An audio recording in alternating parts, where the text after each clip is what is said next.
sou a professora Giancarla Bombonato e vamos falar hoje de um assunto que está ligado à construção de textos. Nós temos aí em edital um tópico que a gente chama de argumentação, pressupostos e subentendidos. Então, o que é a argumentação?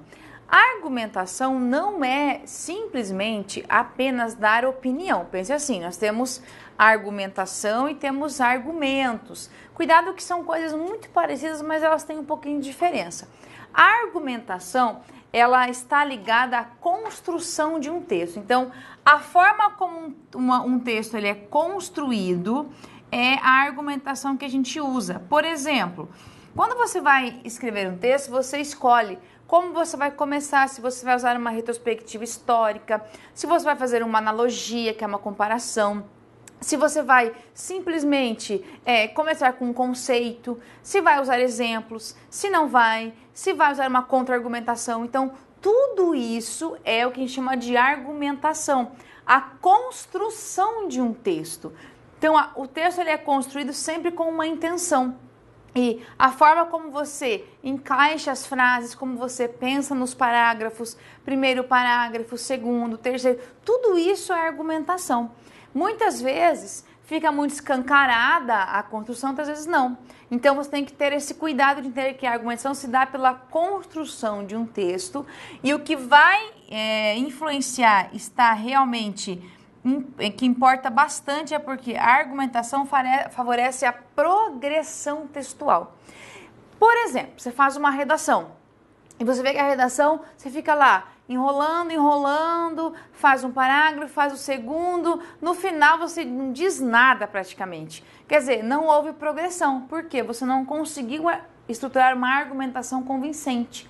Então, cada coisa que se coloca num texto, cada frase, cada parágrafo, cada informação que você coloca, ela é usada como elemento de progressão textual. E a progressão do texto, ela sim é a característica mais importante da argumentação. Nós vamos usar então muitas formas de construir um texto, tá? Você pode usar exemplos, citações, paráfrases, muitas coisas. E sempre pense, a argumentação é ligada à construção. Aí temos também a contra-argumentação. Às vezes você pode construir um texto em que você afirma algo e nega. Afirma e nega. Isso pode acontecer, tá? Então, a contra-argumentação é uma opinião contrária à argumentação textual. Então, você vem lá numa forma de argumentação. Você começa com um assunto e vem trazendo informações sobre. De repente, você coloca lá uma construção que é contrária. Então, isso também é muito comum encontrar em textos, principalmente em textos dissertativos, porque você usa essa contra-argumentação para mostrar uma opinião. Então, cuidado que é um recurso importante, só que eu só sugiro que você use numa redação, por exemplo, se você tiver muito domínio disso. Senão, não dá certo. Você acaba fazendo um tipo de construção que deixa o texto incoerente. Então, essa é a base de toda construção que a gente trabalha com contra-argumentação. Trazer algo contrário ao que foi dito. E eu posso fazer isso, por exemplo, dentro de um parágrafo. No meio do parágrafo, colocar uma conjunção adversativa e mostrar uma opinião contrária. Ou um parágrafo inteiro pode ser assim. Depende de como você quer construir o seu texto. Agora vamos diretamente a um texto dissertativo argumentativo. Por que eu trago esse texto aqui? Quando eu falo em argumentação, a base, o texto em que você vai realmente conseguir isso de forma muito evidente é o texto dissertativo argumentativo. Por quê? Esse texto aqui ele tem que ter uma construção básica para que ele seja realmente argumentativo e seja um texto dissertativo. O que você vai lembrar? Dissertar é falar sobre. Então, todo texto dissertativo sempre tem um assunto de referência. Sempre.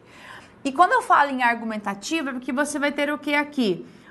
Posições. Você vai ter um posicionamento em relação ao assunto que é importante, que é a referência do seu texto. Esta construção aqui, por exemplo, é uma construção que tem que aparecer no texto para que ele seja dissertativo. Então, você tem que ter uma introdução, aqui você vai ter que apresentar o assunto. A forma de apresentar um assunto, aí vai do seu estilo de escrita, da sua forma de argumentação. Por exemplo, você pode começar o assunto trabalhando com um conceito, você pode fazer aqui, fazendo algum tipo de comparação, é uma forma de você iniciar o texto. Você pode fazer aqui uma retrospectiva histórica. Você pode fazer aqui, mostrar uma ideia contrária e fazer um jogo de ideias, tá? Isso pode acontecer também. Então, existem muitas formas de você começar um texto. Isso daqui é o que vai mostrar a argumentação dele, como você construir o seu texto. Então, a primeira coisa da introdução é trazer isso, mostrar esse assunto. Já o desenvolvimento é o momento em que você não apresenta mais nada de novo, você apenas faz o quê? Aqui você vai justificar. É a justificativa que você tem em relação a quê? A esse assunto inicial. Então, no desenvolvimento, você pode justificar. Como que a gente faz isso? Também existem formas de argumentação. Você pode aqui apenas trazendo explicações, você pode explicar alguma coisa fazendo isso. Você pode trazer exemplos. Os exemplos eles favorecem muito a argumentação, porque eles materializam um conceito. Você também pode fazer o emprego de dados, estatísticas, tudo isso daqui pode fazer. Então, o desenvolvimento é o momento de você trazer informações a mais sobre esse assunto e trazendo por meio de exemplificações, exemplos e dados. E a conclusão, o que é a conclusão? Conclusão, na realidade, a gente chama isso aqui de síntese. Por quê? A conclusão, você vai fechar toda a sua discussão. Na conclusão, você pode apenas reafirmar o que você disse no texto como um todo. Você pode aqui, se for o caso, propor uma solução para alguma coisa ou apenas deixar uma reflexão em aberto, tá? Então, esse tipo de construção é o que garante a argumentação do seu texto. E muitas vezes, quando a gente lê um texto, você acaba não percebendo que isso aqui é comum a qualquer texto dissertativo. Às vezes, isso fica bem evidente no texto que você pega. Às vezes está bem marcada a introdução, bem marcado o desenvolvimento e bem marcada a conclusão. E às vezes não está tão evidente assim. Você tem que ter uma habilidade de leitura para perceber onde está a introdução, como ela foi organizada e achar o assunto. Por isso que a gente tem no edital essa argumentação, pressupostos e subentendidos, que são informações que não estão ali escancaradas, elas estão nas entrelinhas. E essa forma de percebê-las não é tão simples assim. Você precisa pegar o texto, ver como ele foi construído, achar a ideia mais importante, que é o assunto aqui, e perceber tudo que foi construído a partir desse assunto. Então, esse trabalho é importante, porque daí você consegue perceber como foi feita a progressão do texto. Isso aqui está muito amarrado a questões também de compreensão e interpretação. Então, você vai ter tanto questões que envolvam a progressão textual, pode ter uma questão só de argumentação, ou uma questão que envolva argumentação, compreensão e intelecção de texto, tudo junto. Então, cuidado para isso. Vai haver questão só de um assunto de argumentação, outra questão que não tenha tanto essa construção aqui. Para ficar mais evidente, porque aqui a teoria da argumentação ela é muito rápida, muito simples. Não tem muito que você ficar falando sobre, porque o conceito é esse mesmo, como o texto é construído. Para perceber isso, não tem melhor maneira do que você pegar um texto e entender como ele foi construído. O que cada frase diz, o que cada parágrafo diz para você. Então, me acompanhe agora nesse nosso primeiro texto. Então, tá assim. Claro que eu vou mostrar para você como o narrador, o autor vai fazendo esse texto. Como ele vai construindo isso. Então, aqui você tem, claro, de cara, um título que é Era Uma Vez, 3 pontinhos. Então, aqui, quando você tem esse Era Uma Vez, o que a gente fala de pressupostos subentendidos? Quando eu falo Era Uma Vez, o que você já começa a entender? Só pelo título, que está ali e não está escrito escancarado. Era uma vez é bem típico, né? Era uma vez, isso. Você já remete a narrativas, histórias contadas, contos de fadas, literatura. Então você já imagina uma história contada pelo título. Isso aqui já te ajuda a entender o texto, porque o título ele é quando você faz um título para um texto, tem que ter uma relação muito próxima ao que foi dito, ao assunto principal.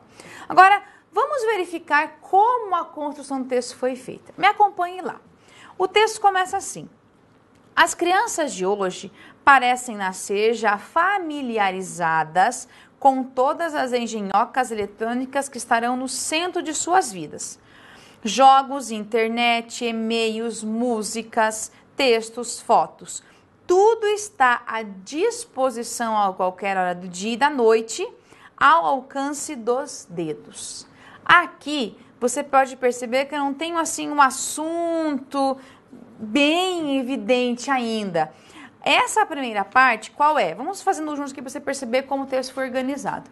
Nesse primeiro parágrafo, o autor ele fez uma opção de fazer uma contextualização. Então vamos lá. No primeiro parágrafo, o que nós temos aqui? Primeiro o autor ele contextualiza, tá? Ele está agora fazendo com que o leitor ele consiga entender em que campo ele está. Contextualização. Depois, era de se esperar que um velho recurso para se entreter e ensinar crianças como adultos, contar histórias, estivesse vencido, morto e enterrado. O que ele faz agora? Ele traz aqui o assunto, tá? O assunto aqui, porque ele fala, esse assunto aqui no caso é contar histórias, tá? Que é o nosso assunto aqui, ó. Contar histórias. Então, o assunto que ele trouxe para você.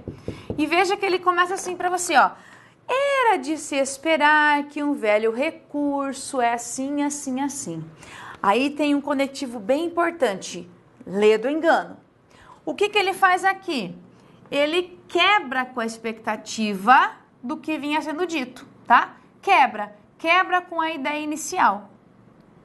Por quê? Ele fala assim, era de se esperar que aconteça isso. Nesse caso, quando ele coloca lê do engano e fala assim, não é incomum que meninos abandonem subitamente sua conexão digital para ouvirem da viva voz de alguém uma história anunciada pela vetusta entrada do Era Uma Vez. Então, nesse caso aqui, a ideia não tem acento no i, né? Nesse caso aqui, o que nós temos? Uma contextualização, um assunto, e o autor ele quebra um pouco a expectativa. Ele dá uma ideia diferente quando ele coloca que lê do engano.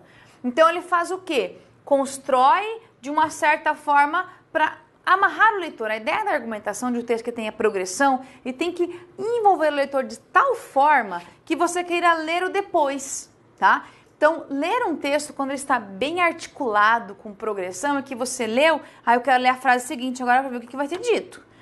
E isso, por exemplo, é a chave de bons textos. Quando você faz uma redação e consegue prender o seu leitor, você tem um texto com progressão textual.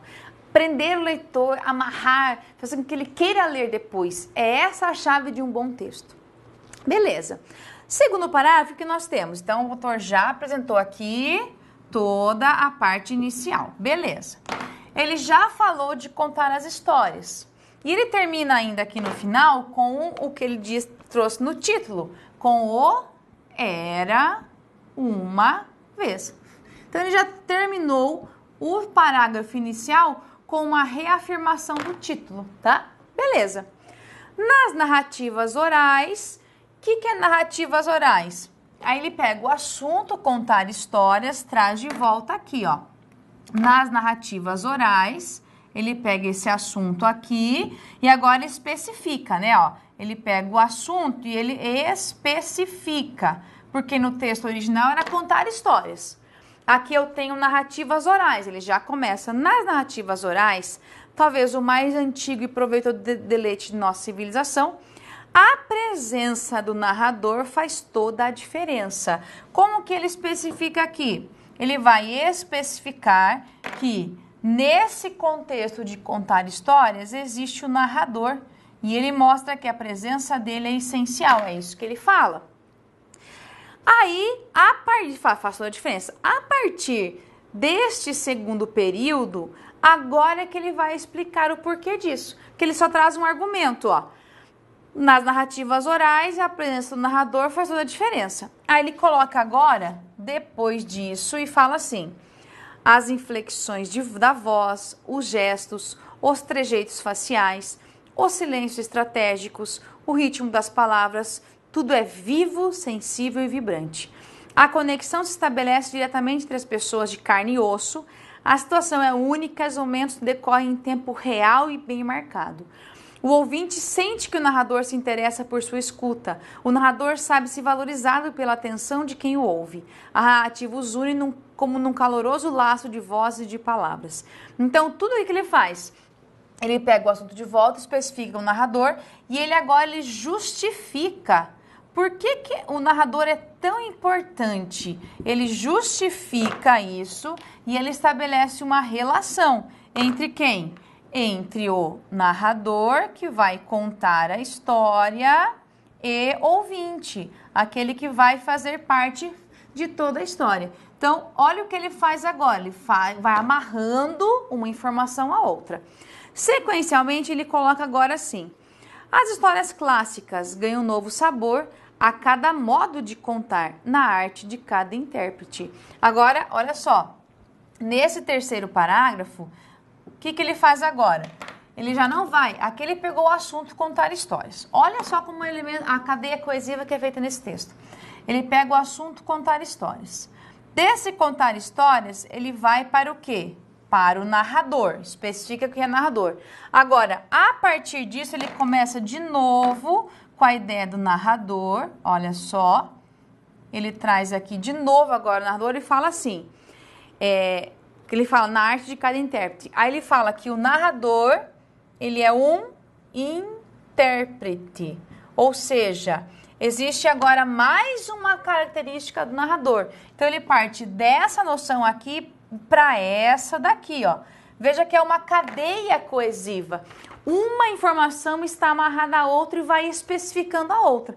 Começa do grandão aqui, de uma ideia grande, ampla, e vai afunilando isso daqui. Gente, isso daqui, só para você ter uma ideia, se você conseguir reproduzir isso num texto argumentativo, você ganhou o seu leitor, corretor da sua redação. Que você parte de uma ideia ampla e consegue ir afunilando e explicando isso. Aí ele fala assim, as histórias clássicas ganham novo sabor a cada modo de cantar na arte de cada intérprete. Não é isso também o que se busca no teatro? Nas narrações, as palavras suscitam imagens íntimas em quem as ouve. E esse ouvinte pode, se quiser, interromper o narrador para esclarecer um detalhe, emitir um juízo ou simplesmente uma interjeição. Havendo vários ouvintes, forma-se uma roda viva, uma cadeia de atenções que dá ainda mais corpo à história narrada. Nesses momentos é como se o fogo das nossas primitivas cavernas acendesse, para que em volta dele todos comungássemos o encanto e a magia de quem está em contar e ouvir histórias. Na época da informática, a voz milenar dos narradores parece se fazer atual e eterna. Aí ele traz aqui o narrador e traz o leitor aqui. Esse leitor que antes aqui era só ouvinte, o que ele faz aqui? Ele não é mais só ouvinte, tá?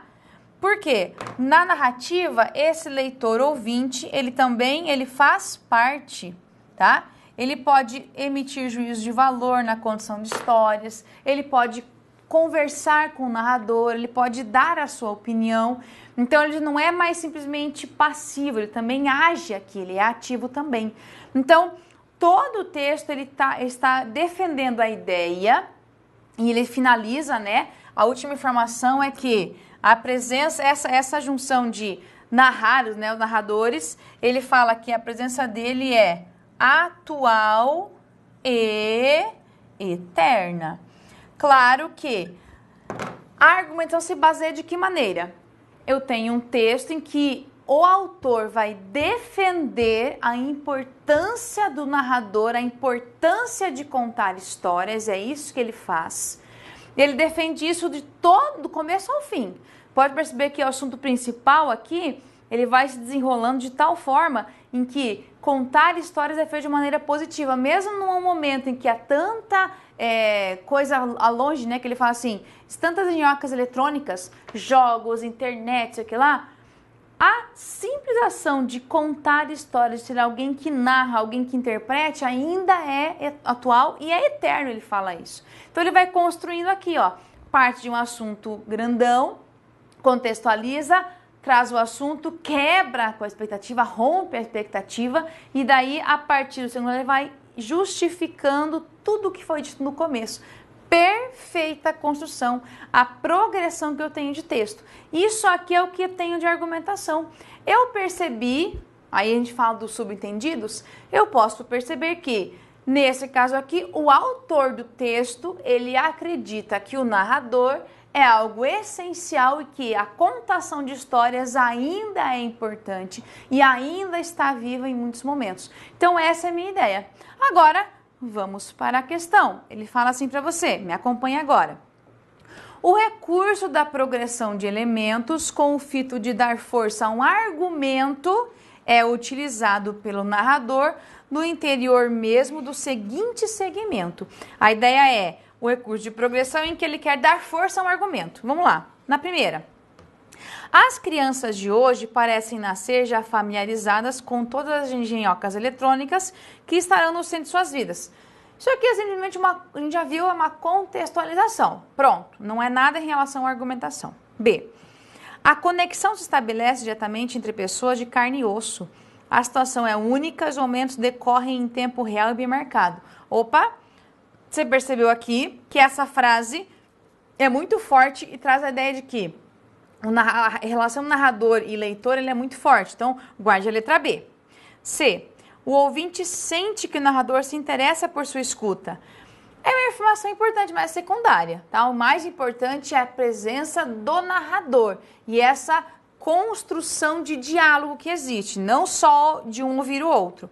D. Nas narrações, as palavras suscitam imagens íntimas em quem as ouve. Essa também é informação secundária. O mais importante ainda do texto, o argumento forte que tem aqui, é a ideia de que tudo é uma roda viva, sabe? Um participa na ideia do outro.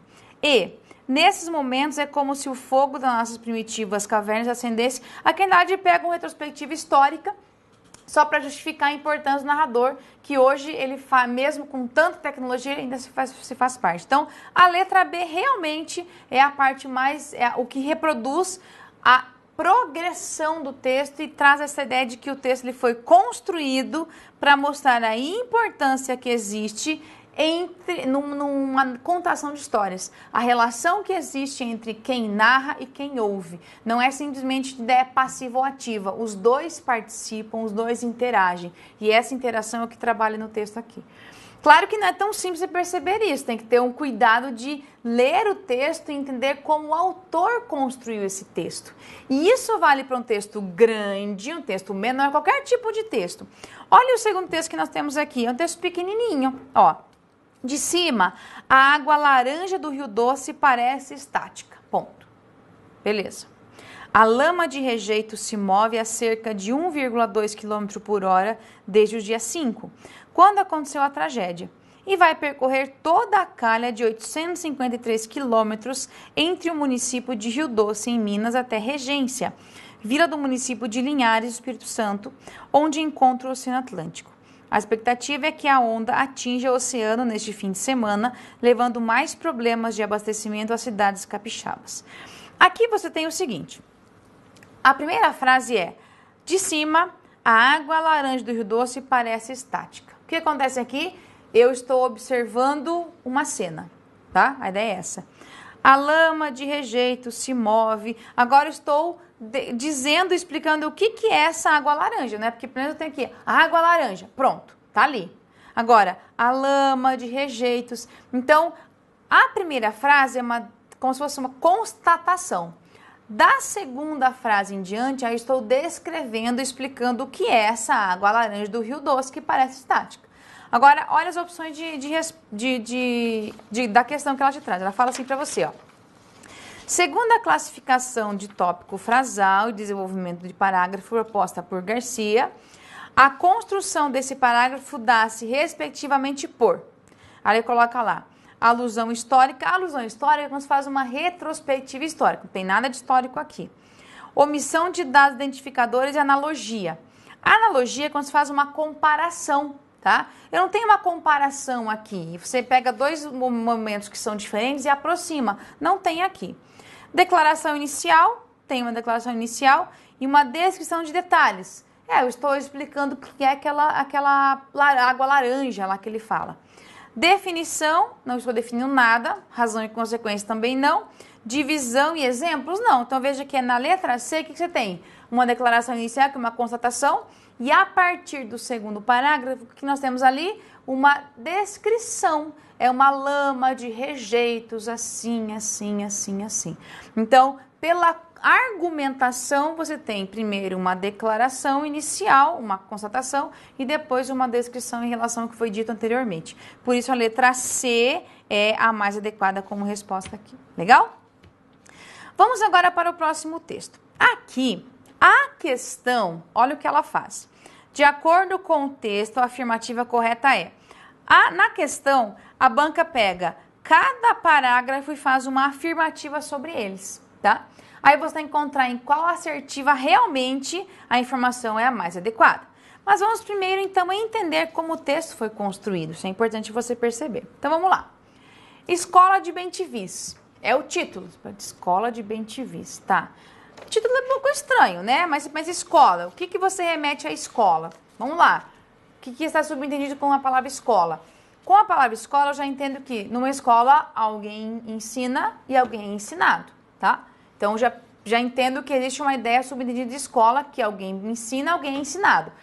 Bentivis é um passarinho. Então, agora você tem que entender o que tem relação de escola com o bem-te-vi. Vamos lá. Muita gente já não acredita que existam pássaros, a não serem gravuras ou empalhados nos museus. O que é perfeitamente natural, dado o novo aspecto da terra, que em lugar de árvores, produz com mais abundância blocos de cimento armado. Aqui, vamos lá agora no nosso texto. O que nós temos aqui inicialmente? Bom, simplesmente nós temos uma informação aqui, ó. O autor ele começa nesse primeiro parágrafo aqui, falando que muita gente não acredita que existam pássaros. Ele traz uma ideia central, né? Ele propõe uma reflexão, tá? Ele começa com uma reflexão aqui, ó. Muita gente não acredita nisso. Beleza. Aí tem vai romper com a expectativa. Mas ainda há pássaros sim. Então, aqui o autor ele rompe com a expectativa, rompe com a ideia inicial. Por quê? Ele traz a ideia de que há pássaros sim. Primeiro ele fala aqui, ó, reflexão, que não há pássaros,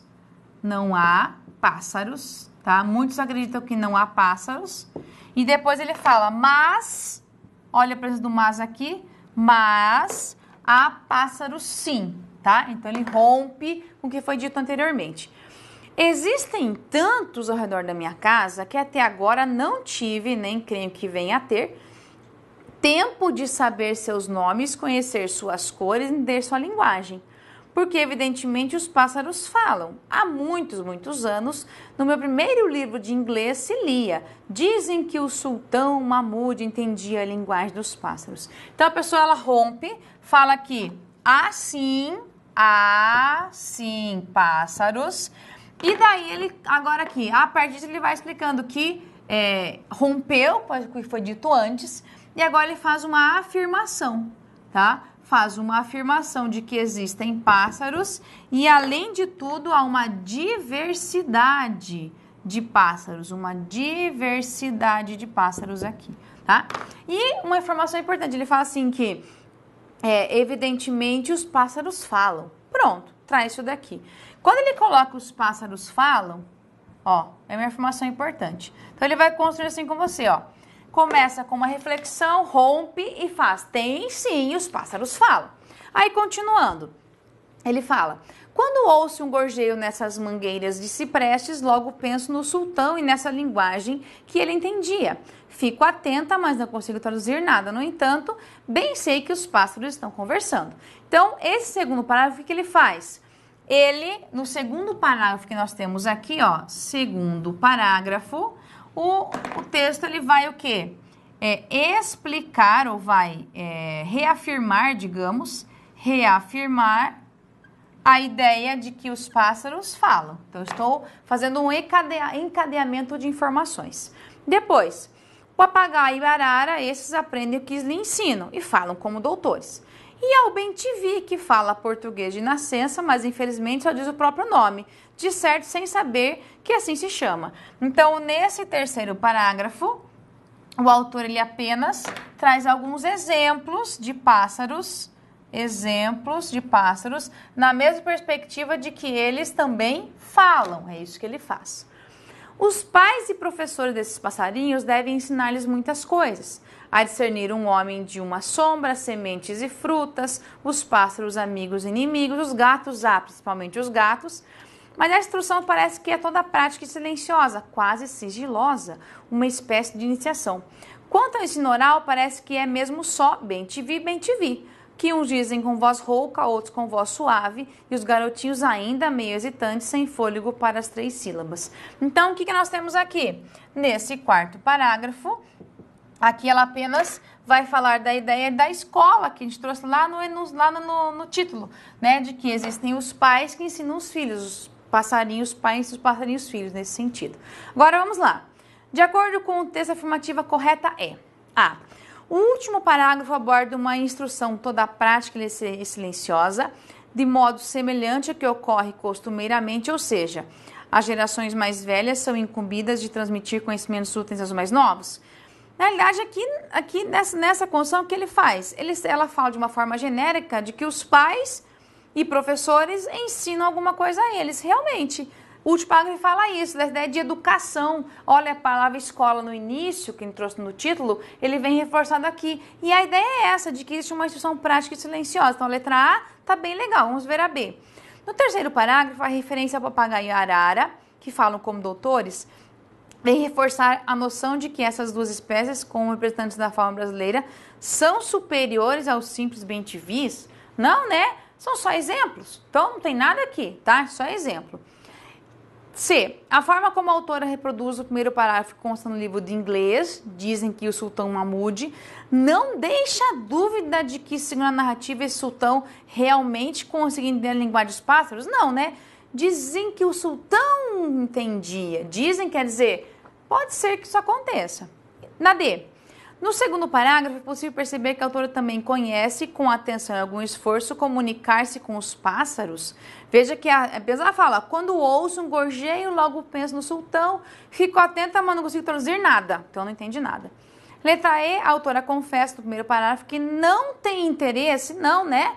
É o contrário. Ela fala da importância que é de como existem essa diversidade, para ela é bem importante isso. Então, a letra A realmente é o que traz de forma bem escancarada a resposta correta. Então, na letra A, temos a ideia de que a escola que ele fala aqui é que os pais e professores desses passarinhos ensinam-lhes muitas coisas e ela deduz o que pode ser.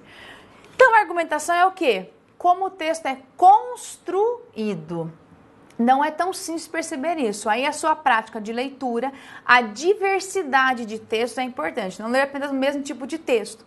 Ter texto de referência é uma sugestão. Os próprios textos das provas já são... Sim, já tem muito texto que você pode usar. São textos muito bem escolhidos. Então, você pode usar os próprios textos das provas para poder entender como a construção foi feita. E a argumentação para entender a progressão das ideias, o encadeamento das ideias e as escolhas que são feitas pelos autores. Legal? Então, siga aí com seus estudos. Tem mais questões aqui no material. Dá para você resolver daí com calma. E estude bastante. Leia muitos textos de diversos textos. Não sempre o mesmo tipo de texto. Essa diversidade ajuda você a dominar melhor a construção e a argumentação de um texto. Então, até o próximo encontro.